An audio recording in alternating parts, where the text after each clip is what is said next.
మామ ఏం పాలు చాయ్ నీ తాగుడు తర్వాత ఏం పాలు ఇవి? పాలు పాలే ఈ చాయ్ ఏ పాలతో చేస్తారు? చాయ్ పత్తి చక్కెర అన్ని వేసి చాయ్. అబ్బో మరి మాకు తెలియదు మరి అవన్నీ వేస్తారా అని. ఏ పాలు అంటే ఇక్కడ బాగుంటుందని తీసుకొచ్చినావు? బర్రె పాలా? అందుకే ఎంత చిక్కగా ఉంది. మా ఊరు నుంచి వస్తాయి తెలుసా పాలు ఇక్కడికి. మీ ఊరు నుంచి వస్తాయా? మీ ఊరు ఎక్కడ? ఇది అడ్డాలగుంట అని.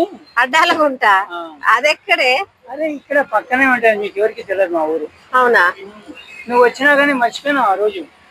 ఎప్పుడో ఒకసారి తీసుకుపోయినావు జమాన్లో, ఇంకేడ తీసుకుపోయినావు నన్ను? ఇటు పిల్లలు అటు పిల్లలు, ఇటు నిన్ను చూడాలా అటు ఆమెను చూడాలా. ఎంత కలకైనా మీ ఇద్దరితో వేగలేక. అయితే నాకు ఛాయ్ తేవద్దు, నేను పోతున్నా. తాగు తాగాలా పోవాలా? తాగు తాగు తాగు.